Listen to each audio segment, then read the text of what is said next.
everybody, and welcome back to another episode of Pardon the Distraction, where, yes, it may have been several weeks that you've been away from us, but in dog years, it's basically 2 years. Yes. I'm one of your hosts, DJBluePDX. This is my co-host, the man who made the show. It's the Lost Drake. Hi. Hello. Hello. You know what I found out? What? While I was trying to figure out how many days Kevin, my housemate, was going to be away while he was going out seeing his mom in Michigan, What? I discovered that 24 hours of human time is the equivalent of 7 days to a dog. That's a whole week. No wonder they're so excited when they see us every time we come home. It's literally been days. They think that we forgot them and that we went out to get the milk or to get cigarettes. Please don't smoke. Yes. Good thing I'm a pack leader. Because apparently my housemate is going to be gone for 8 days total. That is the equivalent of 56 days. Basically, in dog years, he's going to be gone for 2 months, and these dogs are already going through withdrawals. The depression is hitting. Last night, they met their first possum. Ah, how'd that go? A possum that I have interacted with multiple times, ironically. It actually went terrible. At 12:30, 12:45, I'm like, oh, fine, I'll take you out. I just took you out. So I took him outside, night or in the right? morning? At night. Everybody around us is asleep. It's a Sunday night. Everybody's getting ready for, getting to bed. And and Alfie starts walking backwards, and I'm thinking, did something change in the Matrix? What the fuck is going on here? And I see this possum. I went, oh fuck. And I'm grabbing dogs by the back of their necks and trying to puppy toss them, which is not happening. I'm pulling them away from this because as soon as he gets cornered, he just bares his teeth, and I'm like, stop harassing the possum. So I'm over here yelling, Alfie, Astro, leave it, get back, get over there. No. And I'm pushing them out of the way with the flashlight, right? And then I'm trying to get in between them and the possum. And I'm looking back at the possum. The possum's looking up at me. He's baring his teeth at them. He's backing up, and he's looking at me, making sure I don't step on him.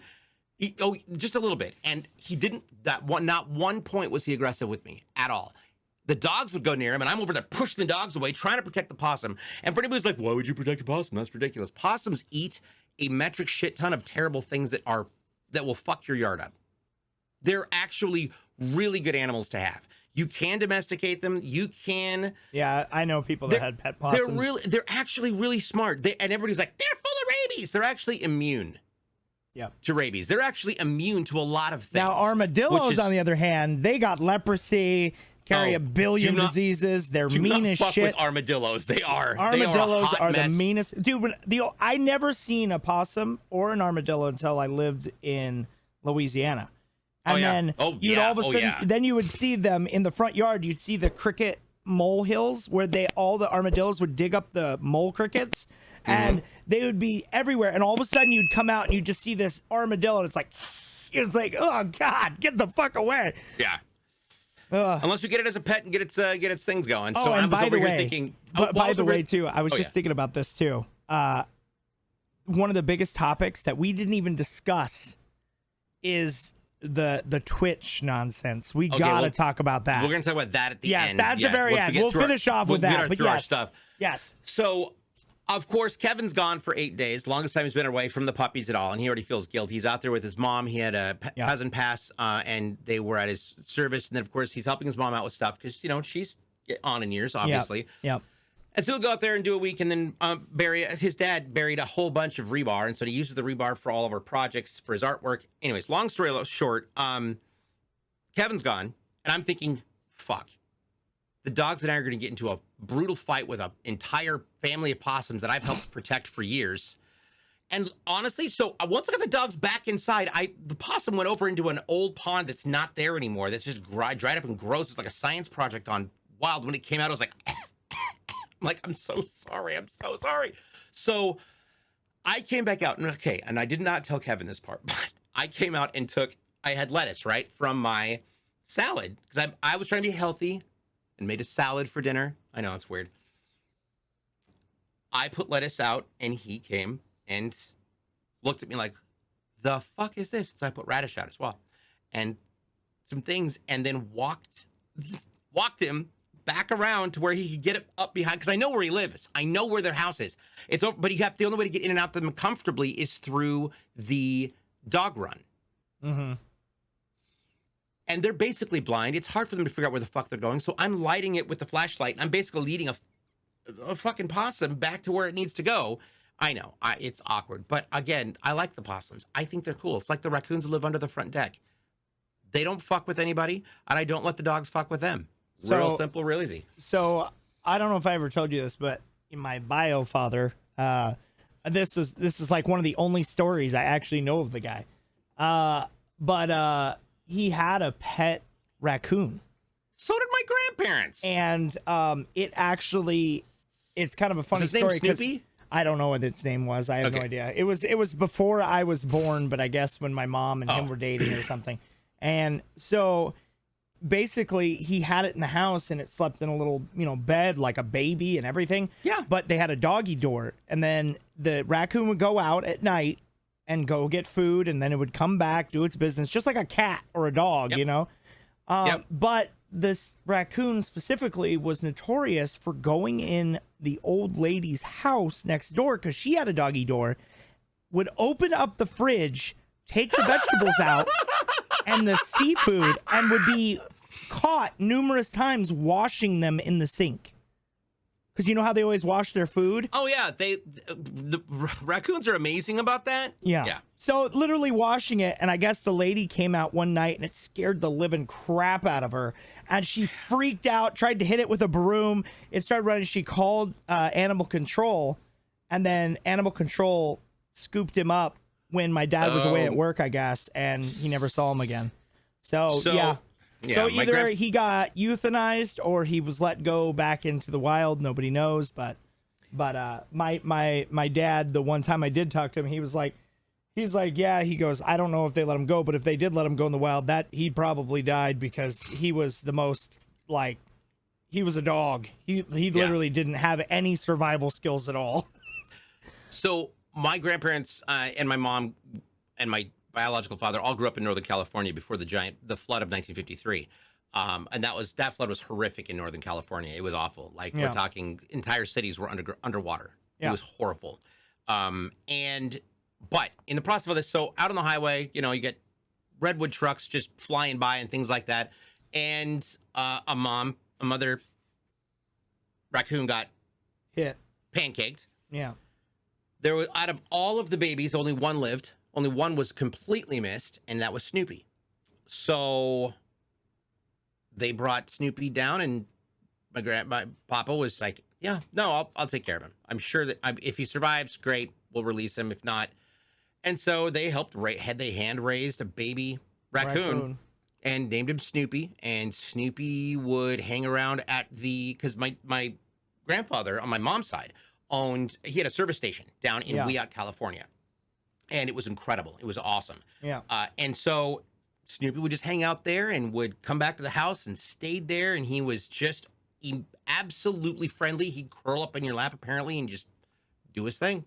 And that was fine. And everybody, including the cops, knew Snoopy because Snoopy had a little collar. And if it was Snoopy running across the road like an idiot, all traffic stopped in the whole city. They were like, and Snoopy's here. Nice. It was the coolest thing ever, apparently. So there's the thing. So all weird animal stuff aside, we've got a couple things to talk about today. They're going to be going on. First of all, this is are we doing one next Monday? Yes, we should do one. I think we got one more before TwitchCon. Yes. Okay, so this is our second to last show before TwitchCon. Next week, we'll do our pre-TwitchCon adventure. We're going to talk about what you're going to expect to see from us, where you can find us, and how you can get a hold of us while we're at TwitchCon. For all of you who are going to be there, we've got fan meetups and signings, and you name it, we got it. So don't worry. We'll make sure that you know where to get that information and where to catch up with us, and you want to tune into next week's episode for that. For this week, we're going to talk about a couple things that have happened over the last several weeks, especially since PAX, that have been exceedingly unique. And one of them, I'm just going to go ahead and start with basically reading what was written. Yeah. And I'm going to start with that, and then I'm going to have a conversation about it. From Pluton Forever on Twitter. While I'd hope to stay with Halo until we release the winter update, I am letting you know that I will be leaving 343 and attending to a family medical issue. I am incredibly proud of the work everyone at 343 Industries has done with Halo Infinite, the Master Chief Collection, the Halo television series, and so much more. It has been an honor to serve alongside the team for the last 15 years and to be a part of a universe that I love. Thank you to everyone in the Halo community for your support. Halo's future is bright. I cannot wait for all of you to experience what we've got in store and to cheer alongside you as a fan at the Halo World Championships in October. Axios, Bonnie Ross. I can say this with a heavy heart, having worked alongside Bonnie Ross for the entire time that I was working out Post Discovery, when we were in the development stages, when I was going up to 343 every other week. Finding somebody who shared a passion for Halo like I do was incredible.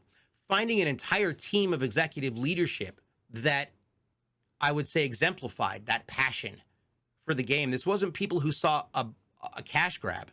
These were people who saw a game that they loved and then wanted to ensure that it stayed true to its form. Obviously, Infinite did not accomplish any of that. But Bonnie Ross is, again, one of the nicest people I've ever had the pleasure of working, beside my, and she, as a CEO for an entire game division, she is incredibly down to earth. She's very in touch with the people around her, the community around her, and ensuring that she can help in any way that she can. And my heart goes out to her and her family for the situation that they are going through at the moment. And I'm hopeful that positive outcomes occur. But for those of you who are not familiar with Bonnie Ross, let me give you a real quick background, because I used to work at Microsoft. So these are part of the people that were part of my family. Bonnie started actually working at Microsoft back in 1994. Now I'm going to say something that's going to be weird because that was the year that I graduated high school. And she has served as a producer, an executive producer, and along with several other positions for games in the Xbox library, for everything from Jade Empire to Alan Wake, Crackdown, Psychonauts, and even Gears of War. Her first game was actually Fusion Frenzy, and which we need a remake for, by the way. Right. Also, that's true. Yep. And she of course appeared as the pioneers of Roundtable for Xbox in November. She was one of the architects that helped build the platform. She was when it came to women in excellence in gaming. She was the lead for as our guests for Outpost Discovery when we had those meetings, when she was on a multitude of different shows and interviews. It's incredible. In 2007, when Halo's original creator Bungie split from the Microsoft Studios, Ross successfully argued for the foundation of a new internal division. And she wanted to continue the franchise. She wanted to continue Halo. She was adamant that this game can't die. We've so much more story to tell. And the result of that was 343 Industries, named after, obviously, 343 Guilty Spark.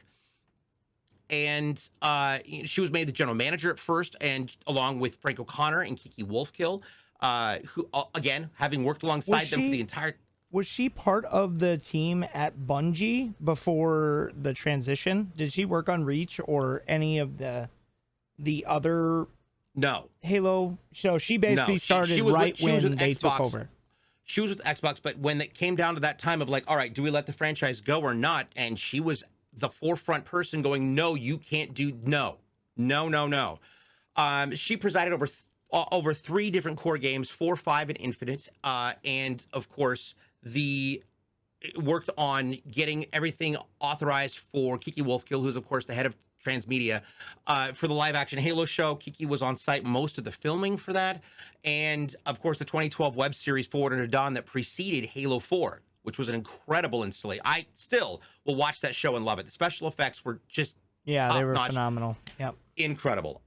She's credited with a foundational role in creating the Microsoft Women of Gaming community, which the things that she's been able to do sets a new precedent for women in gaming. They are CEOs. And I say they not because, women in gaming need to be recognized, need to be celebrated, need to be able to take pride in the fact that, look, we are just as capable and just as creative and have just as much leadership potential as anybody else. In fact, in some cases, I would dare say more.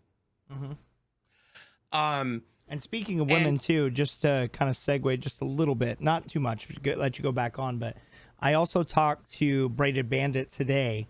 Braided Bandit wants to come back on. She actually just moved recently and has more availability to do the show more. She said she would like to actually be on it more. She actually has a command for our podcast in her channel, by the way. So, but yes, awesome. So another amazing content creator right there too. Well, and it's interesting because in 2019, she was inducted into the Academy of Interactive Arts and Sciences Hall of Fame at the DICE Awards, which, you know, is incredible. I've gotten to see her speak in multiple occasions and just to hang out at, you know, in the aftermath of HCS events. And she is a uniquely insightful individual. And I can't imagine what possibly could have caused this departure, but it's a significantly important matter with her family, and it's all that can be said. That being said, with that being said, we wish her and her family the best, and I'm hoping that everything goes well. I'm really excited to see her again at Worlds coming up the weekend of October 21st. If you want to see it, you can check out all the Halo channels across Twitch, YouTube, and more. The Halo World Championships, I will be up there in person from the 19th through the 22nd, 23rd. Because I have to go up there early for another all these events and everything. October. Our brains are clouded right now. We're like completely. And as a Halo fanatic, and despite the fact that I've, you know, all of where is it located at? That's going to be in the Washington State Convention Center, same place we're at for PAX West. That'll be the weekend of the 21st of October. If you're in the area and want to get tickets, the tickets are still available from ReedPop and from the convention center themselves, or you can also go to halo.gg for more information. And I'm excited to see everyone there, and it's going to be a lot of fun. But before we get to that, I got to get to TwitchCon, which is coming up in 2 weeks. A week and a half, yeah, right around there. So before we get to the Twitch-related stuff, let's talk about some comic book-based and media-based stuff that we've seen. Some good stuff and some bad stuff. So let's start with She-Hulk. Okay. First of all, what a fucking show! What a fucking show! This show, and I will put myself on the chopping block every goddamn time. I did not think this show was going to pop off, and it has not only just popped off.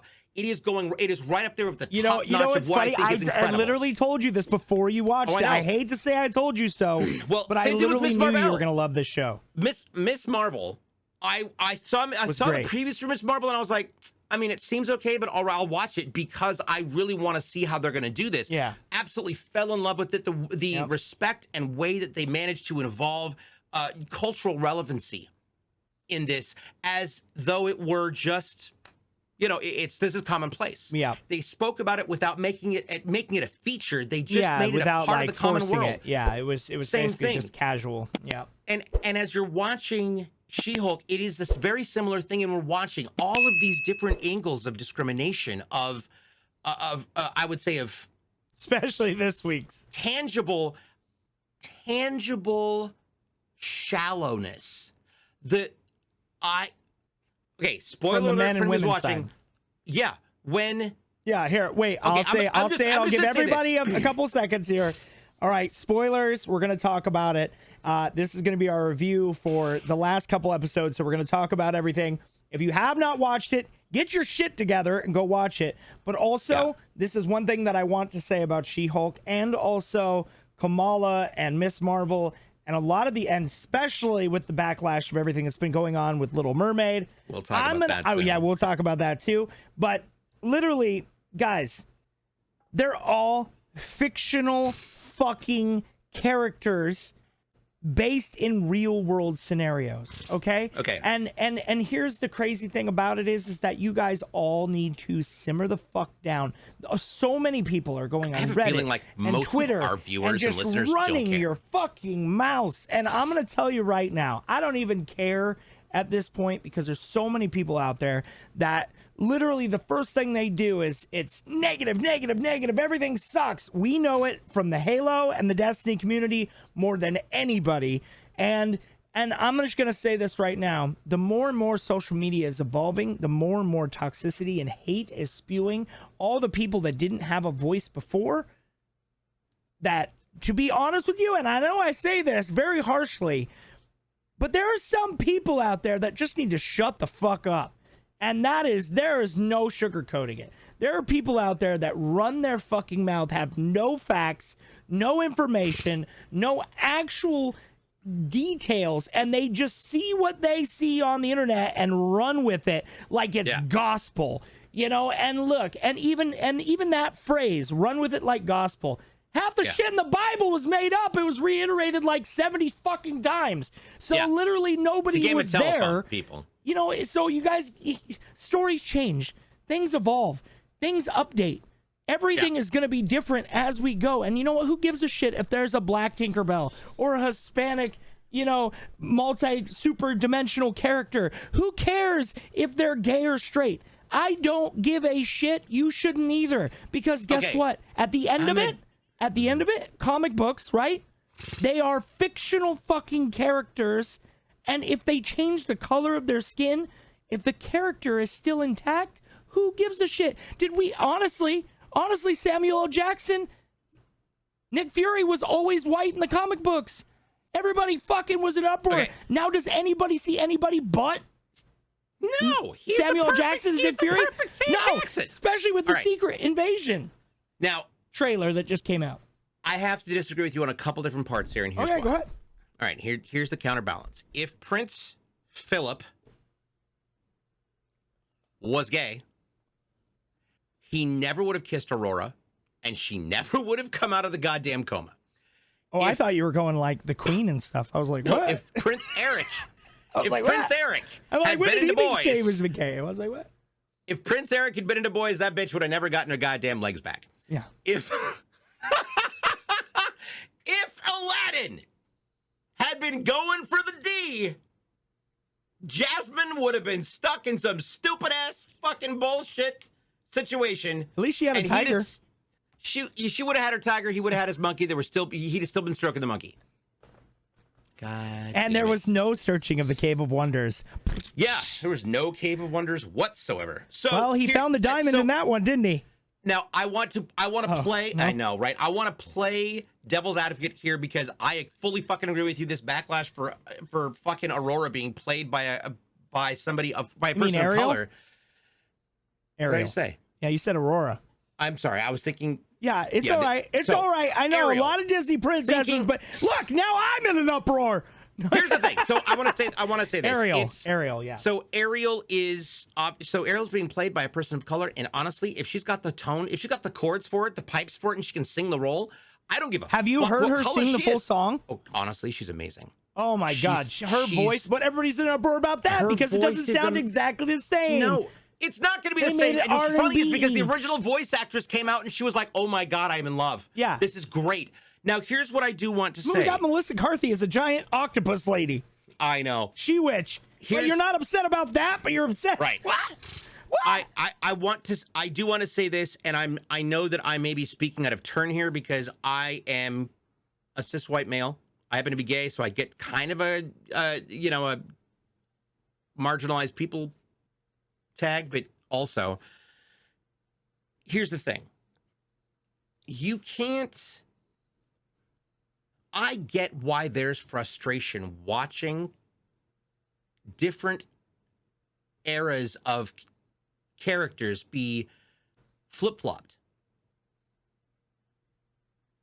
Why isn't there?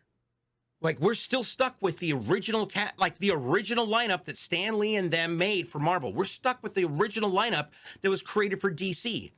And let's be honest, there's a lot of white motherfuckers in there. Yeah. On both sides. Yeah.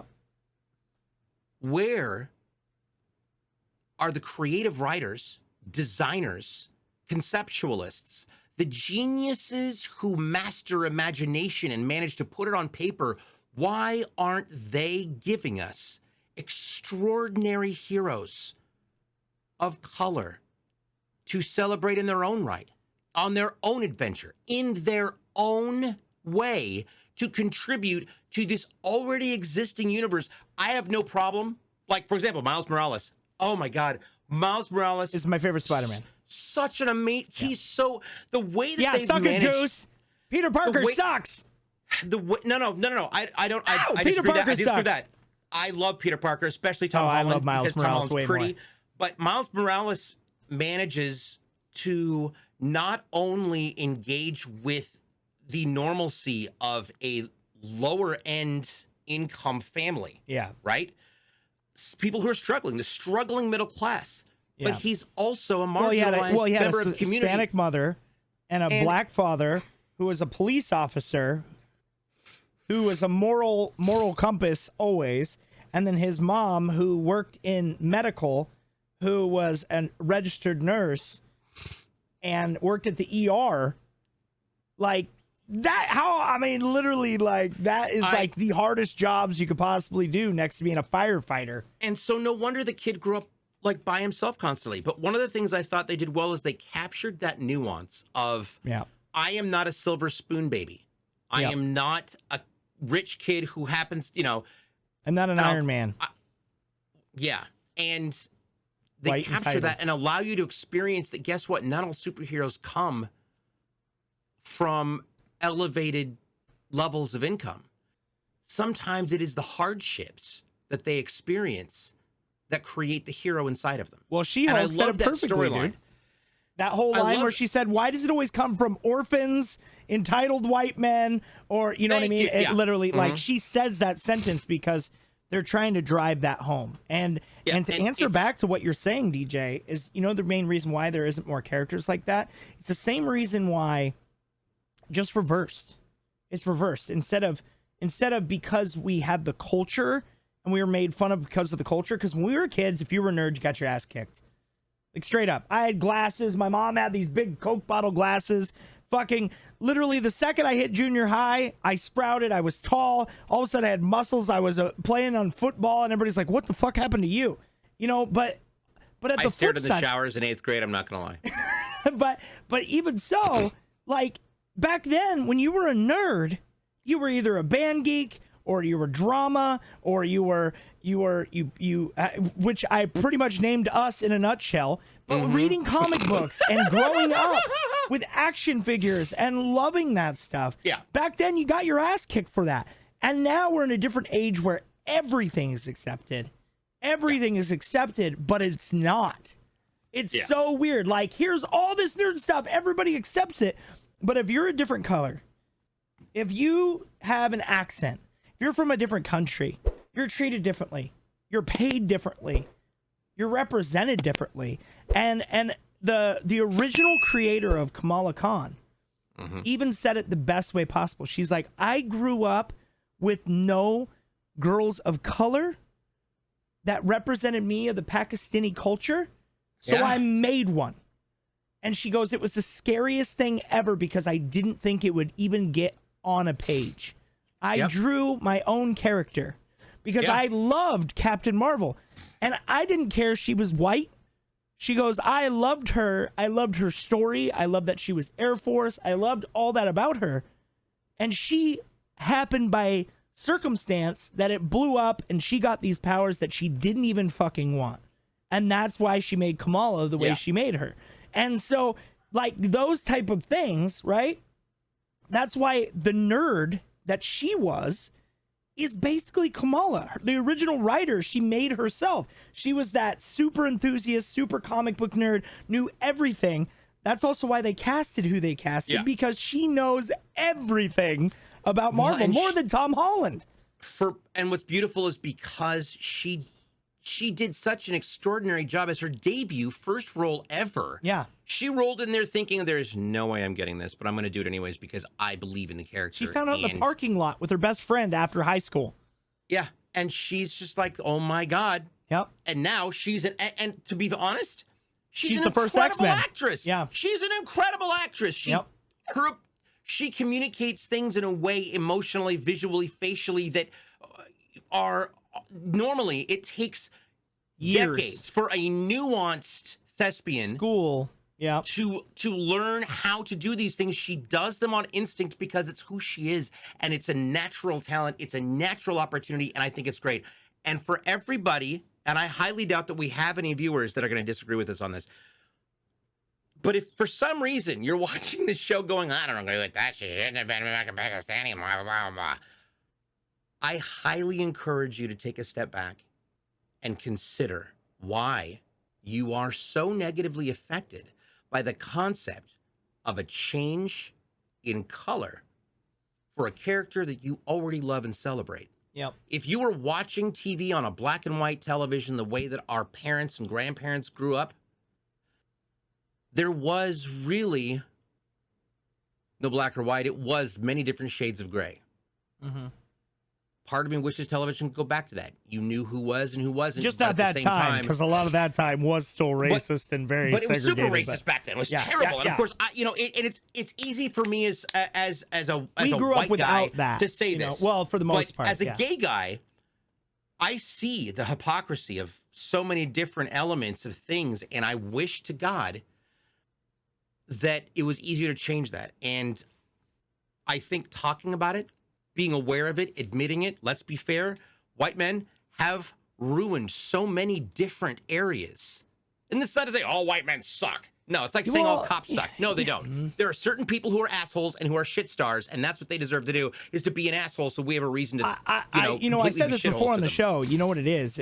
All these old, white, entitled, grew up with racism people need to go.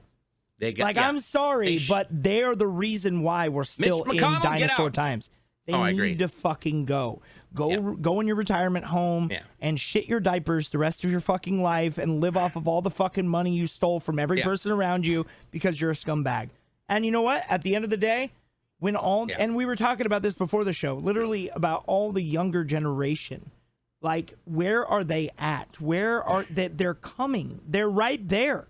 They're about ready to fit. They're going to hit this world with a sense of purpose because they've had to deal with all this bullshit. Yeah. As we were kids. Why'd you just go into a baby voice? I actually hit the wrong button. So we're going to have all these new people. But yeah, anyway, so I mean, we just started to talk about politics, but literally just in general, like SheHULK. I'm excited for things. SheHULK and Kamala Khan. The two worst reviewed TV shows because all these entitled jackasses that love the comic books come in. It's not comic book accurate. Okay, I'm going to be real honest. It's like, you look, actually they the are. Reviews are one thing. If you look at the numbers of people who are watching the shows, it is the opposite. These shows are so goddamn successful. They are being viewed so many times over and over. I'll be honest. I've already rewatched Miss Marvel again because it was such a good show. Yeah. But a lot of people are upset right now too because, like, here's Hiddleston, right? Loki. Tom Hiddleston. Right? Yeah. Why is he the only show that got a second season? Every other season got canceled. Right now because it was in his contract. No, it wasn't. They were not going to do a second season for any of the TV shows. Not a single one. Maybe they're going to use it's because it was the highest rated viewed show on Disney Plus. That's why. Now here's a flip. If they want to draw this all together into films, what would be interesting is because he's got the Time Lords on his side, right? Yeah, well, he could, in a sense, jump around to all the different ones to bring all of the shows together at once. And that's the way that would be. That would be good. Yeah, I agree. And I honestly said that when it first came out. I'm like, this show has so much more potential to bring people in because Kang the Conqueror literally was an Avenger. Yeah, he was Iron Lad, and like he was part of the teen Avengers, like the young Avengers. Like, so literally, here's the thing: is like no matter what they end up doing, right? Mm-hmm. No matter how much they evolve the Marvel universe, the one thing that has been constant flow is that it's either something is greatly appreciated or it's completely shit on. And that is the way it's always been. I already am very, very I want DC to succeed, but it's done. Especially after what happened over the last 3 weeks. There's with no Black way. Adam, I don't even want to talk about it. Yeah, like literally with Ezra Miller and all his bullshit and him just giving a bold-faced fucking bullshit he fucked up everybody. The whole goddamn franchise in a matter of months. And no matter how successful Black Adam is, there is no bringing it back. Even Wonder Woman. There's no bringing it back. I don't think Gal Gadot will come back. I don't think. I really even if Aquaman 2 does well, it might do well like a flipped Advocate, because everybody's like, we want to go see fucking Amber Heard because fucking all the Johnny Depp stuff. No, there are people that are already protesting it. But here's the thing: it's just like that one show, which I didn't even know there was any drama to. The one with Olivia Wilde, all that shit. What? Oh, dude. Oh my God. Like, I read into it. I had no idea about it till last night. Nathan, whatever the hell the one is with the Florence Pugh and what's his fucking face? Don't worry, darling. It's Harry Styles. Yeah, Harry Styles. Yeah, because Shia LaBeouf got fucking canned from the show because Olivia Wilde didn't want him on the show. All this stuff started happening. Then I guess she went off the rails and started talking. She was on the Tonight Show last night, I guess, after I found out about this for the first time. But I guess because of so much negativity and all the stuff that happened, it had the reverse effect, and everyone went to go see it to fuel the drama, to see like what happened. Yeah. So will that happen with Aquaman? I don't know. Will that happen with Black Adam? Black Adam's newest trailer looked really good, but I don't even care. I really don't. Yeah. It doesn't matter how good it is. There's no universe to go into. They're literally, unless they focus on nothing but Black Adam, but that would be stupid. And that's the thing. It would be stupid, but the big thing I would say that is different between that outcome, that negative spin that we've got because of all of the ridiculously absurd things that have been happening in the DC universe with regards to the acting and the casts. Don't Worry, Darling has excessive amounts of shirtless Harry Styles. And so regardless of the drama, I'll go see that 9 times because let's be fair, I would totally Harry Styles. You know what? I would let Harry Styles me. Look. No, hold on. I just want to say that because I'm looking at this picture of him in this film, and I'm pretty fucking hot, even if you are gay. Honestly, Florence Pugh is hot. Florence Pugh, and she's gorgeous. What's great about her is she's elegant. Yeah, she's so elegant, and she's funny. She can do things with taste and in style. With Harry Styles, of course. Or even without her, it's like everything she's been in, I've loved. I thought she was. Honestly, I still think we should have a Kate Bishop and new Black Widow movie with those two, which would be great. You know what I want to do? I want to reboot Underworld with Harry Styles as the half vampire, half half werewolf. Yeah. Well, Frost was the vampire in the very No. The main Frost guy. was Blade. Never mind. Frost, that was Blade. That was when he blew up like a blueberry at the end, and it was horrible special effects. Fucking awful. Have you gone back and watched that recently? Oh God, it's fucking the show was that like it still ages pretty well, but like everybody knows that. I forget. I don't even know who the fuck it is, but that one rave scene in the very first, like, oh my God, it's good. But we're gonna have a new Blade soon too. Are people going to hate on that because he's black? It's like, dude, he's black. What are you going to fucking bitch about now? Like, it's going to be great, though. Well, here's the thing, too, though, is even with, like, Wakanda Forever, right? Yeah. I have a feeling that all bullshit aside, whether people are like, oh, my God, it's an all-black cast, blah, blah, blah, blah, blah, blah, blah. Look, it's not. It's actually got Mayans, and it's got the Atlanteans, and it's got all this crazy shit that's wrapped into one. I also think we're going to get Doctor Doom. I really do. I still believe that Doctor Doom is going to be the big baddie behind the scenes because Secret War is coming, and you can't have Secret War without fucking Doctor Doom. They do not bring Doctor Doom in and they bring in Fantastic Four. Fuck the MCU. I will say it right now. Well, fuck the MCU. I want to bring it back to, because now we've touched on it, and I want to. We're not touching Harry Styles. I'm not touching him without his permission. It's called consent, motherfucker. I want to talk about the other thing. Now, there is a bright side to all things comic books, and there's the dark side, and I experienced the dark side of comic books. And I'm not even going to entertain any arguments about this because I know what I saw. It's Morbin time. Oh my god, damn it. I watched Morbius. I watched Morbius. Oh, so we actually get your review of it. I spent my time watching Morbius. Hey, I fucking told you. I told you how bad it was. I was warned by you. I was warned by Green Skull. I was warned by Minolta. All of them were like, dude, don't watch Morbius. And guess what happened? I watched Morbius. Dude, the only part that was good of that movie was the first 10 minutes when there was barely any acting and he was trying to figure out what was wrong with him. Dude, and then from there it just was like, Kevin and I are sitting here looking at it like, do we need more or less to drink? Because this is, what the fuck are we watching? Yeah, yeah. And then halfway through the film, he pushes by. He's like, I'm gonna need more to drink. And I said, I'm gonna be honest. I was warned for us to not see this, and I feel like maybe drinking will make it better. It got worse. It did not. Yeah, it got worse. It did not make it better. It was hands down the worst Marvel movie. I would rather watch the original Hulk movie over that shit 5,000 times over than Morbius. It was that bad. Here's the thing. I think Jared Leto is a great actor, but he was a shit Joker. He was an even worse Morbius. Okay, now granted, I'm a fan of Jared Leto because of My So-Called Life. Anybody who grew up in the early to mid 90s remembers My So-Called Life. It was Claire Danes, Jared Leto, Wilson Cruz, who's now on Star Trek Discovery. Yeah. And Cruz is he's a gay man, and one of the most breathtakingly beautiful people on the face of the fucking earth.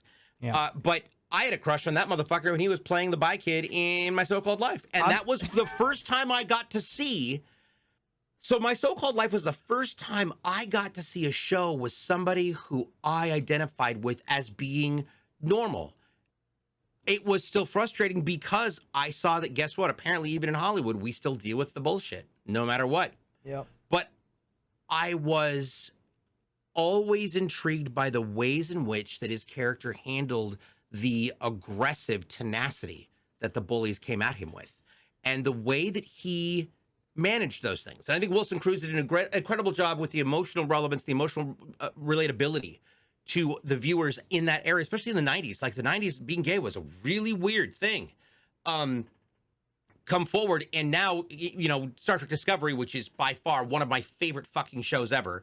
Yeah. It's awesome.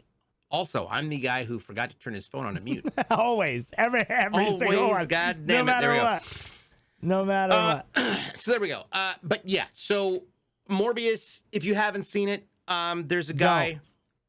I'm just gonna go ahead and do it. There's a guy. He becomes a vampire. He tries to be cool about it, and then another guy becomes a vampire. They go from being injured to not injured, and it's just kind of a shit show. And to be fair, well, even like the Matt portion, like when he was like, he's like, you know, I want the power, like that's why I'm investing for you to do this. And then he gets it, and then he just starts, he's like, I don't give a shit about humanity anymore. I'm just going to kill everybody. Right. These are not the powers I was looking for.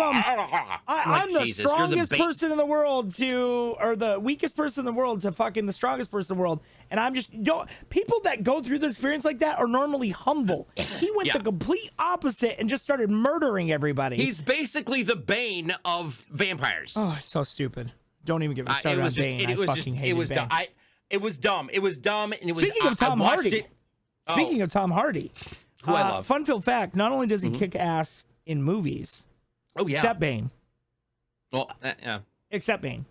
I feel like he did an incredible job with the material what he was had. Given. Yeah, but it was just a horrible script. Because I won't even get into the Catwoman stuff or the Ra's al Ghul stuff. Because fuck me. Look, you know what, you guys, a lot of people are like, dude, fucker, stop hating on DC so much, dude. Look, you know what?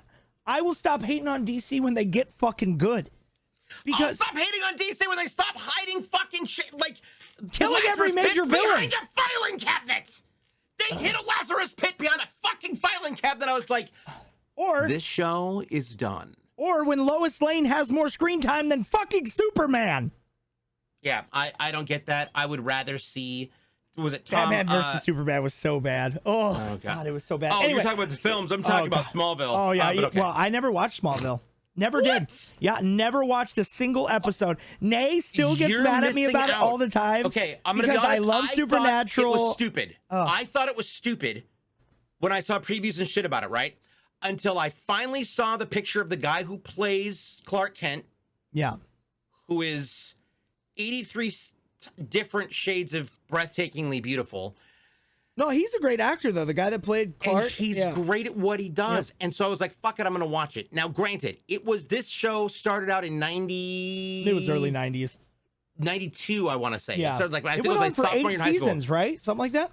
Yeah. So, so you got to prepare yourself for 90s. It was going with Buffy at the same time. Yeah. You got to consider, we're talking 90s level television. Yep. You know, so the back when they still all had all the intros, you know, every intro was the same.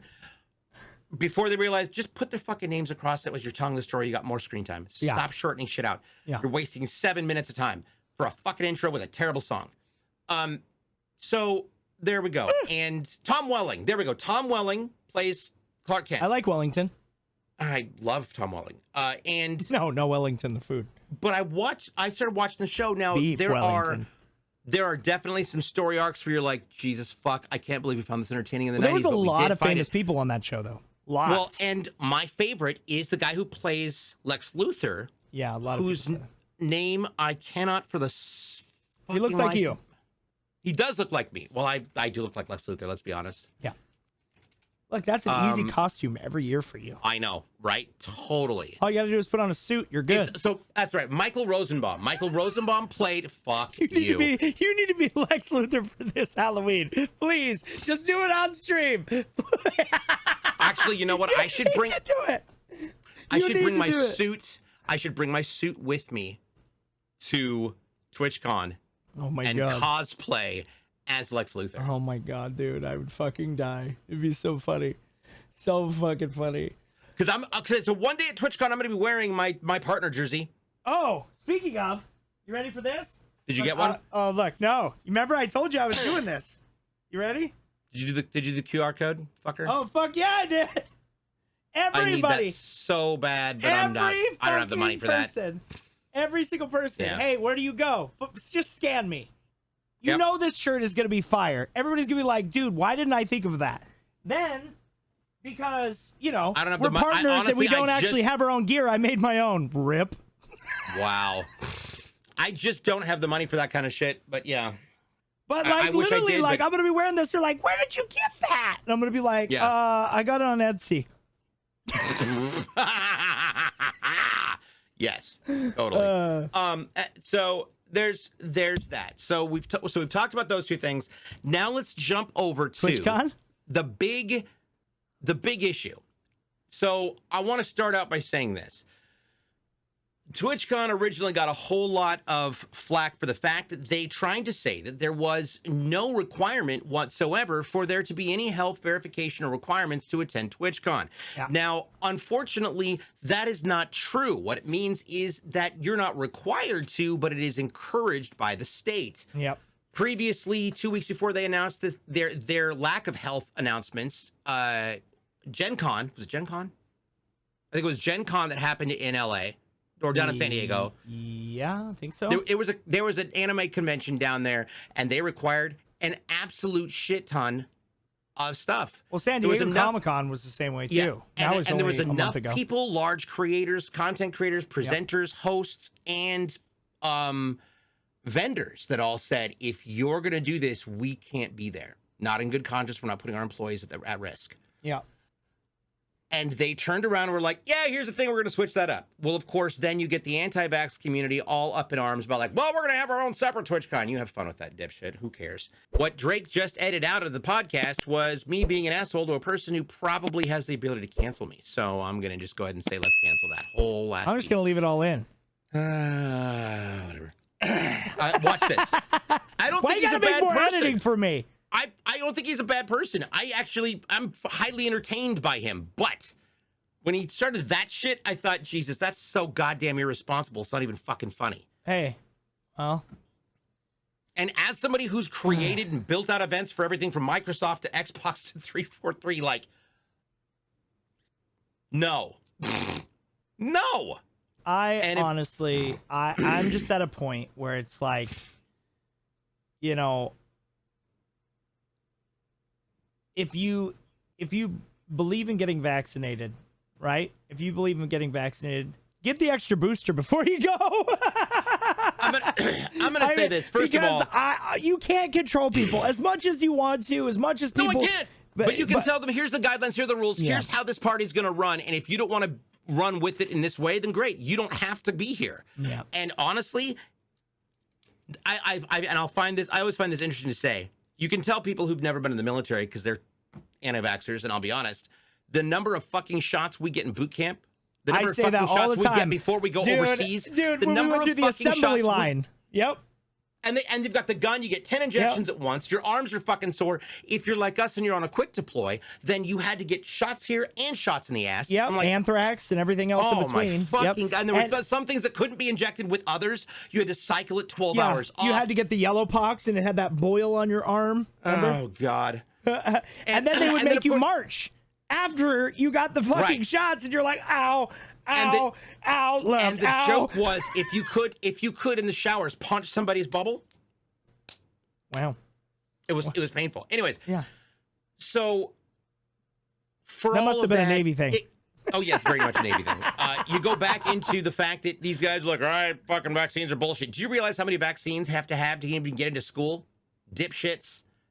Use your fucking brain. Stop being a sheep and listening to Fox fucking News, you morons. You're idiots. Congratulations, you failed in 3 languages.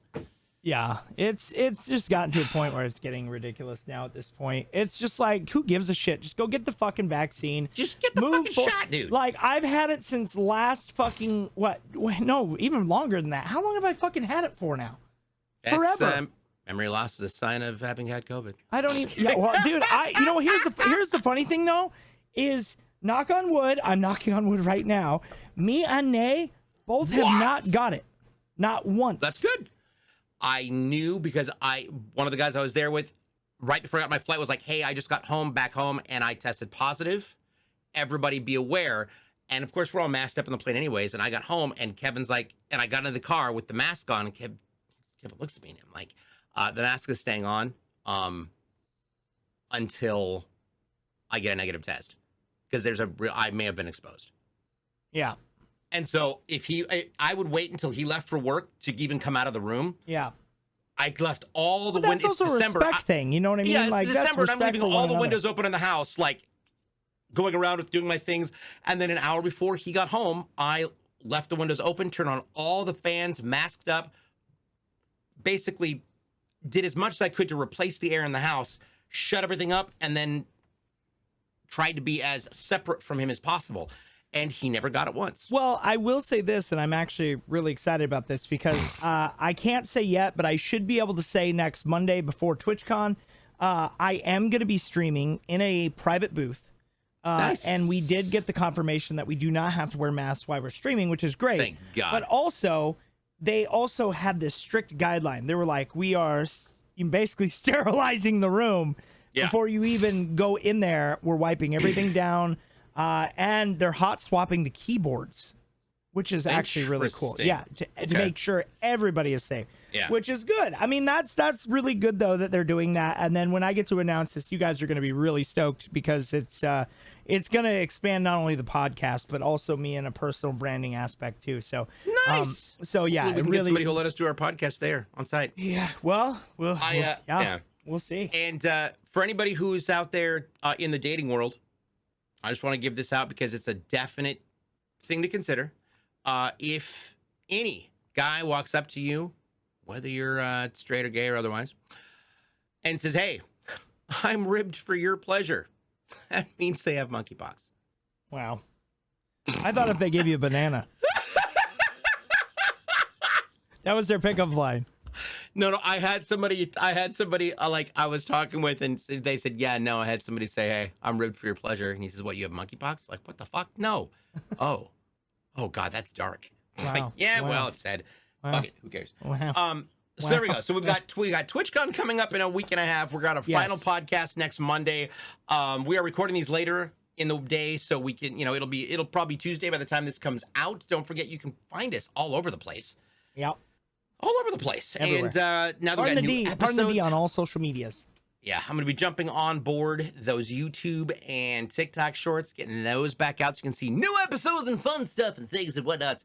Yes. And yeah, on a personal note, by the way, finally hit 200 subs. I'm super happy. Nice. Yes, I'm getting there. I'm getting up there to the point where I can, I don't have to go and work at a gas station. I love it. I thought of doing like fan signings as Lex Luthor at Comic Cons, but apparently I've never played him in a show, so I don't count. So one thing I didn't get to talk about too, and by the way, you still need to do Lex Luthor for Halloween. Okay, I'm bringing my suit to TwitchCon. Oh my god, we're gonna do it. Oh my god. But yeah, one announcement that I didn't even talk about. I actually just signed my contract, and we had it go live. But I signed my contract with Defy Gaming, which is actually located in the UK. But basically what they do is they make custom certified Microsoft, PlayStation 5, and Nintendo Switch controllers. Nice! And they're actually the lead developer for Pope Art. So Pope designed two of my brand new controllers. One has this logo on it. Pope is fucking genius. And then the other one, actually, this is kind of a cool thing because it's something I've wanted to do for a very long time. But basically we made a Lost City controller, and every single one of my mods' names are on the controller. So anybody that buys it, not only are you supporting me, but you're supporting every single one of the mods and all that they do. And every single one of the controllers that are sold, a small portion that proceed, I'm taking a percentage and I'm putting it into their mod pool, and they get a cut of it as well. So, that's awesome. So that way everybody wins from it. Everybody makes the money. And, you know, a lot of people, you know, they're like, oh, you know, mods work for free. I try to pay my mods as much as I can when I can. Sometimes we can do it. Sometimes we can't. It just depends on our month and how we're doing. But yeah, so launching, those are live and up. You guys can go check those at defygaminguk.com. You guys can go there. And the best part is they ship worldwide. Yeah. So anybody can get them. It's not like, oh, it's US only, Canada only. No, it's anywhere in the world. So you guys, and they're really quick too, which is awesome. The pre-orders are up though. These aren't the actual official controllers where you're going to get them in like a week. This is literally the pre-orders. They're going to actually go live on the 1st of November, which then at that point they'll be out in about 2 to 3 business days to ship. So about a month or so until they're actually shipping, but go pre-order them now before they're sold out. And I also worked out some new deals and arranged with some other sponsors, and things are going to be coming around the corner. I know DJ and me are working on some stuff right now too, and hopefully we can make an announcement about that sooner than later, because I know everybody's been asking me specifically about this type of hardware, and they've been wanting it. So, and I'm desperate need of it too. So if it goes through, everybody's going to get that. Yeah, we're really hoping for that one. Yeah, me too. But with that being said, also, guys, I need everybody's support on this. You know, I spend a lot of time editing and putting these things together, and please make sure you guys watch these videos. Even if you can't watch them all the way through in one setting, watch them twice, watch them 3 times, because here's the thing, guys, we need those watch hours. We only have a month and a half left to hit our goal. And if we don't, it starts back at 0, and then we have to get 4,000 watch hours all over again. And we need to get 4,000 watch hours to get partnership. Where are we at right now, Drake? Well, let me pull it up for you. I think we're getting close. We are almost there. But granted, a lot of that had to do with downtime. I did a 5-day subathon for the last 5 days, so I've been like, brr, and we've just been going through a lot of stuff. So trying to get everything done and situated. I will say one easy way to do that is to make a playlist on YouTube with all of our podcasts, and you can watch them all there and put them on a playlist. The playlist will go through. You don't even have to worry about whether or not you're getting to see the ads. All you've got to do is push play, and then over time, even while you're sleeping or when you're at work, you can go ahead and contribute to us achieving this incredible, monumentous opportunity. Yes. So we are sitting right now. We dropped a little bit because we had a little bit of downtime. So we're at 3,384 public watch hours. We need to be at 4,000. Holy shit. So we're about 600 watch hours away. But if every single one of you guys Because right now we're sitting at 3,360 subscribers. So you guys have been crushing that. All you guys watching, please make sure you guys go open up every single new episode, catch up on all the old ones, and watch it specifically on YouTube. Even if you watch it on Spotify or one of our other platforms, please come over and watch it on YouTube. Help us get partnership, because the second that happens, then we're eligible for the YouTube partner program, and then we hit all the criteria, we get our check mark, we get a cool plaque, and then on top of it, we can actually start making money, because we have not made any money for a year full of content. So, and we're working on sponsorships and other things like that too. So all that will help us keep making this better. We'll actually get video editors, so these things go up faster. So I can focus on making the content. DJ can make the content, and then we can hire somebody to actually do this for us, which would be a huge help. So yeah, I mean, literally, we're just two men trying to do all of our shit, and we don't have always a full 24 hours a day. So, you know, sometimes we got a lot less time to work on stuff. So yeah, please make sure you guys all watch the videos, like, subscribe, follow. I put that little alert in there with the little bell every, 5 to 6 minutes, just reminding you, make sure you guys click that bell so you know when new episodes go live. So yes. That's pretty much it. There we go. Yep. And that, of course, is at youtube.com/pardonthedistraction. Yeah? Yeah, I think that's it. Yeah. Well, it's youtube.com/c/pardon the distraction. Wait, really? Yes. Yeah, you got to do. Yeah, it's not. C slash? Yeah, it's because that's the way they do it in YouTube. I don't know. It's stupid. But yeah, it's /c/bleep. Got it. Yes. Don't go to bleep, though. That might be a weird website. Yeah, and sometimes it's 2 E's, sometimes an E with a little thing on the top. A lot more oohs. Yes. Ew. Oh my god damn it. I know. So, all right, there we go. So, where can they find you, Drake? The Lost Drake everywhere. And next Monday's episode, be prepared to get some crazy announcements from me. I'm going to be working with Capcom 100% at TwitchCon, which is really exciting because I'm a partner there. And then also I've got one other thing that I'm super stoked about and I've been trying to do forever. And I'm finally going to get to announce it next week. I may announce it on Twitter before then, but we'll talk about it next Monday. So Lost Drake everywhere across the board. Nice. And you can find me at DJBluePDX across everything, including TikTok, where you can now find DJ sets live during the week. And of course, the more people we get watching, the better, because they want to make sure that I'm doing what I need to do great. So that being said, you can always find us at pardonthedistraction.com. We're available on every single podcast service known to mankind, with the exception of the ones in North Korea and Russia. And other than that, we will see you next time right here live on Pardon the Distraction. Bye. Bye. Oh, wow. Prost.